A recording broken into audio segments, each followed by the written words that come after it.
Muchos saludos a todos y a todas. Bienvenidos y bienvenidas a nuestra clase virtual del curso Historia de los Estados Unidos.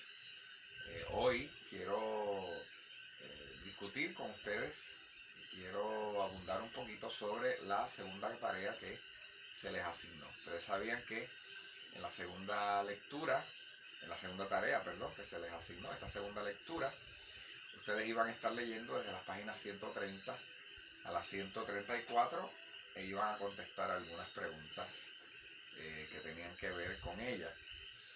Así que hoy pues quiero, igual que en la primera clase, quiero de alguna manera abundar un poco más, reflexionar un poco más, discutir las mismas y poder aportar para que podamos tener mayor comprensión de estos temas, ¿verdad? La primera pregunta en esta segunda tarea fue, ¿verdad?, ¿qué issue caracterizó la presidencia de James Monroe, ¿verdad?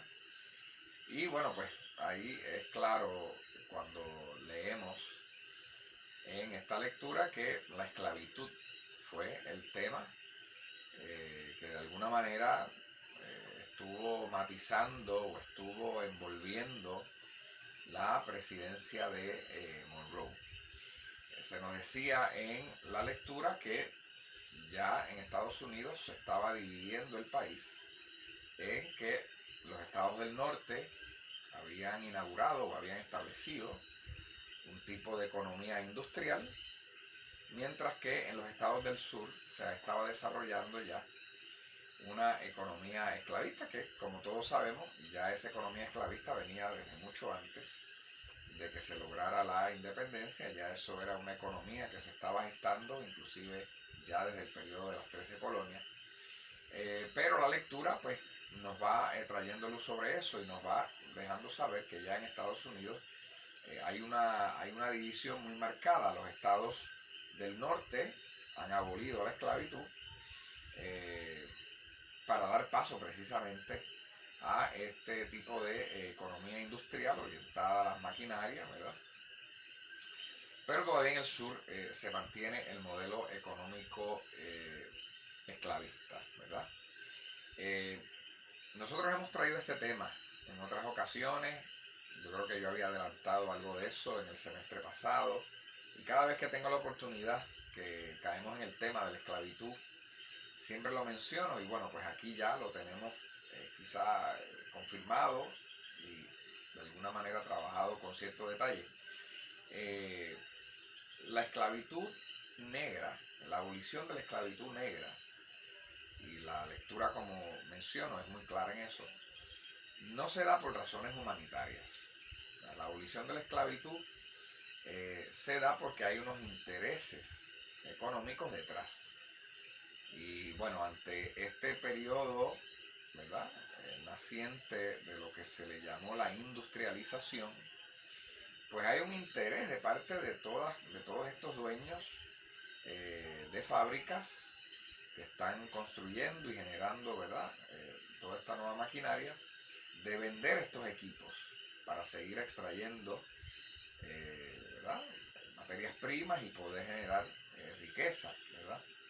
Así que la lectura nos comienza a establecer que la abolición de la esclavitud realmente se va a abolir porque lo que hay es un interés del desarrollo económico industrial. Se quieren vender estas máquinas, se quieren vender estos equipos, y obviamente pues ya ante ese interés de este sector burgués empresarial, pues la esclavitud negra ya comienza a pasar a un segundo plano, ¿verdad? Así que el norte, los estados del norte se van a ver muy influenciados sobre esa penetración del mercado de las maquinarias, y bueno, pues por esa razón es que se van a abolir la esclavitud en estos estados. De hecho, y creo que lo he mencionado en otros espacios de la clase, inclusive Inglaterra, que en un momento dado se convierte en el país y en el imperio que es portaestandarte de la liberación de los esclavos, no asume ese discurso porque sí, una vez más, asume ese discurso porque tiene unos intereses económicos, ¿verdad? Tiene equipo que vender, maquinaria que vender. Inglaterra fue muy agresiva en batallar en contra de ese modelo económico esclavista, ¿verdad? Inclusive Inglaterra patrullaba los mares. Recuerden que Inglaterra se le llamaba la reina de los mares por su flota naval muy equipada, muy avanzada tecnológicamente, y patrullaba muy agresivamente los mares para velar que otras embarcaciones, ¿verdad?, tanto de España como de otras naciones, de otros países, traficaran esclavos. Yo estaba muy pendiente de que muchas de estas embarcaciones no tuvieran esclavos. Y si en una de esas intervenciones que hacía la Marina Británica identificaban que en esas embarcaciones habían esclavos que provenían de África, los regresaban de nuevo, no les permitían llegar hasta el continente americano. Pero una vez más, todo eso pues no necesariamente estaba amparado en los derechos humanos, no necesariamente estaba amparado ¿verdad?, en la dignidad que ya tenían estos seres humanos por el mero hecho de ser seres humanos, sino que está matizado todo por la cuestión económica. Como bien vamos viendo en la lectura, la esclavitud va a atravesar, la economía esclavista va a atravesar mucho de la vida de este país, sobre todo en este periodo, ¿verdad? Y durante varios años. Así que vemos que el asunto, el tema de la esclavitud, va inclusive a influenciar en cuanto a la paridad que se estaba velando en cuanto a la cantidad de estados, ¿verdad? La lectura también nos dice que esto era tan importante, este asunto era tan importante, el asunto de la esclavitud negra, que se velaba que hubiese una misma cantidad de estados en términos de estados libres y estados esclavistas. Así que esto es para que ustedes vean cómo ya se van generando, cómo se van sembrando las primeras semillas de lo que eventualmente será la guerra civil, ya mucho más avanzado el siglo XIX. Así que estamos viendo ya aquí el contexto, estamos viendo aquí el escenario que va a propiciar, que va a provocar esa guerra civil en los Estados Unidos. Bueno, y también nos habla, la segunda pregunta era en qué consistió o qué fue el compromiso de Missouri. Bueno, pues consistió en que el acuerdo de Missouri se acepta este territorio como estado de los Estados Unidos, pero una vez más, para velar ese balance entre los estados libres y los estados esclavistas, pues se tiene que crear entonces un estado en el norte libre, y Massachusetts, como bien dice la lectura, cede una porción de terreno y eso viene entonces a producir el estado de Maine. Así que, ¿verdad?, es muy interesante las dinámicas que se van a estar dando aquí como producto de la esclavitud, del tema de la esclavitud. Pero, una vez más, yo quiero que ustedes vean que lo que está matizando todo esto, lo que está provocando que se vele por ese balance entre los estados del norte y los estados del sur, es la economía, es la variable económica. Eso es lo que se está persiguiendo, mantener un balance económico en el país y que este orden económico que se ha establecido tanto en el norte como en el sur no se vea afectado. Como bien he mencionado en muchas otras ocasiones, no solamente con ustedes grado 11, lo he dicho también en las clases que le doy a cuarto año, es importante que entendamos cuando miramos estos temas que la economía es el factor que determina prácticamente todo, ¿verdad?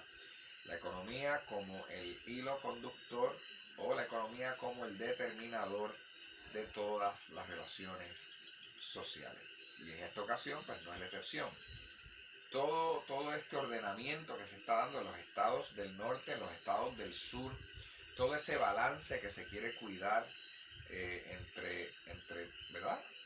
Tanto en los estados del norte como en el sur, se quiere cuidar por razones puramente económicas. Inclusive, me pareció muy interesante porque la lectura, no sé si ustedes se percataron, y eso sería ya en la pregunta número 3, no sé si ustedes se percataron que la lectura en un momento dado dice que se genera un debate ético, que ya el asunto de la esclavitud pasa de ser un issue económico para convertirse en un issue ético.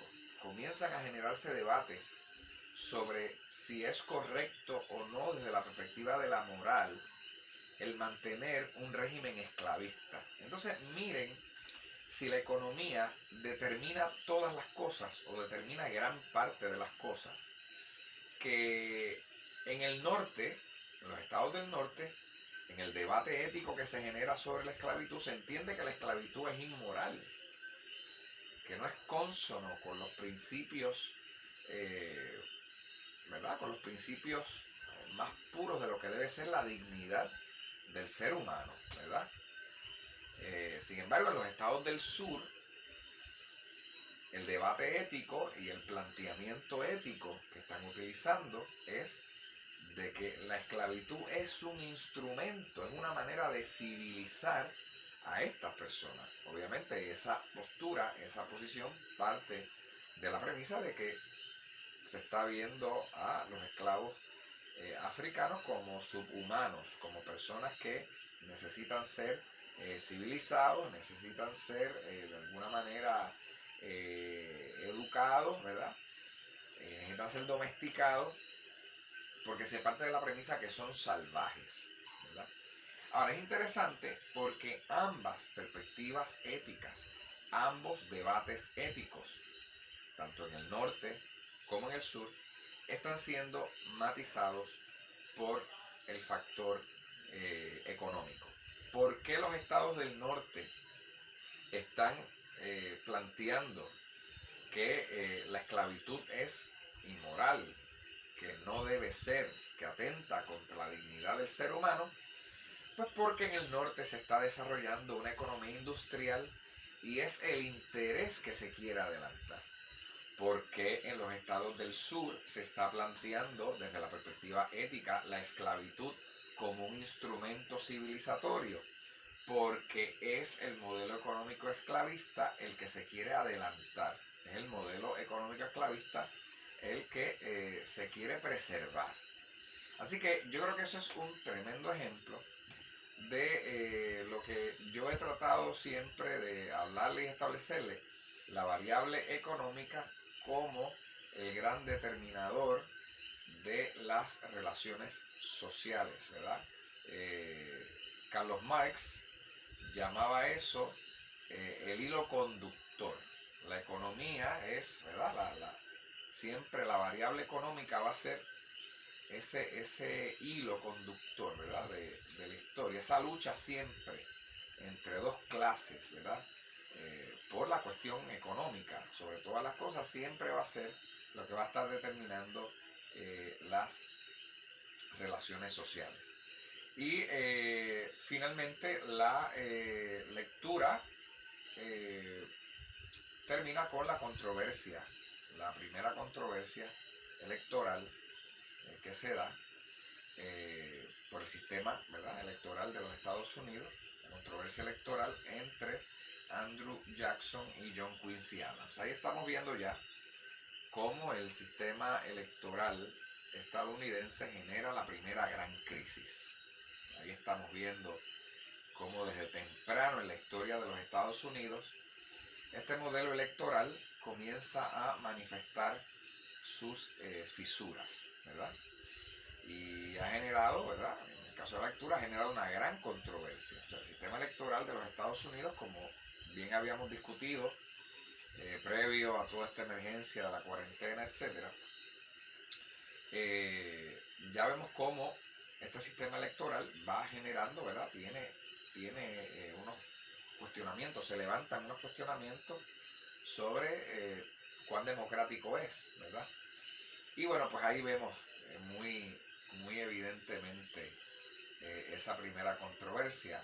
Andrew Jackson ganó el voto popular, pero no logró ganar el colegio electoral, no logró acumular la suficiente cantidad de los delegados y al parecer la contienda no estaba tampoco muy definida, al parecer, entre los candidatos, entre los delegados, el colegio electoral. Y finalmente la Cámara decide por John Quincy Adams, ¿verdad? Es interesante porque, como bien nos dice la lectura, Andrew Jackson piensa que al él ganar el voto popular, pues va a ser fácilmente adjudicable la elección a su persona, pero la realidad es que no fue así, ¿verdad? No fue así. La Cámara de Representantes, al parecer, el escenario era mucho más cerrado en términos de los delegados electorales, y la Cámara de Representantes pues obviamente decide por John Quincy Adams. La lectura no abunda sobre esto que les voy a decir, pero muy posiblemente aquí se dieron una serie de debates internos, grupos adelantando los intereses, y al parecer finalmente prevalecieron los grupos que favorecían la elección de John Quincy Adams. La lectura es muy clara también cuando dice que este tipo de acciones por parte del Congreso generó una profunda molestia en los seguidores de Andrew Jackson, y bueno, eso provocó que ya comenzaran a surgir los primeros partidos políticos en los Estados Unidos. La próxima clase que yo voy a compartir con ustedes va a ser sobre el surgimiento de los partidos políticos en los Estados Unidos. Ya aquí comenzamos a ver las primeras manifestaciones, aunque ya como bien establecimos en la clase anterior, ya habían unos bandos que se estaban definiendo, los federalistas, los antifederalistas, en el partido demócrata republicano, pero eso va a ir cambiando, y en las próximas clases yo estaré abundando un poco más sobre el surgimiento de los partidos políticos en este país. Pero ya vemos cómo este sistema electoral, que tanto ha sido criticado, bueno, pues ya desde muy temprano comienza a generar las primeras controversias. Y Andrew Jackson y sus seguidores fundan el Partido Demócrata, ¿verdad? En ese momento no necesariamente va a ser el mismo Partido Demócrata que conocemos hoy día, y los seguidores de Adams van a fundar el Partido Nacional Republicano. En la próxima clase nosotros vamos a ver entonces, vamos a hacer una historia más detallada de cómo van surgiendo esos otros partidos. Thomas Jefferson también había fundado un partido republicano, que tampoco es la versión que conocemos hoy. Así que es importante que ese tema también lo atendamos. Por el momento, bueno, pues vamos dejando la discusión hasta aquí. Lo importante es que podamos entender que aquí ya estamos viendo las primeras semillas de lo que va a ser un conflicto bastante grande, un conflicto que va a marcar la historia de los Estados Unidos entre lo que son los estados del norte y los estados del sur. Aquí estamos viendo en esta lectura las primeras semillas, el escenario, cómo se va sirviendo, cómo se va presentando para la eventual guerra civil en los Estados Unidos. Importante, más adelante ustedes van a recibir también una tarea con una lectura adicional. Yo les había adelantado eso en el último video, así que pronto van a recibir instrucciones de esa próxima tarea, y en todo caso para mañana, miércoles o el jueves estarán recibiendo su próxima clase. Pendiente a sus correos electrónicos, y cualquier asunto, inquietud o duda que pueda surgir, no duden en comunicarse con este servidor. Chao.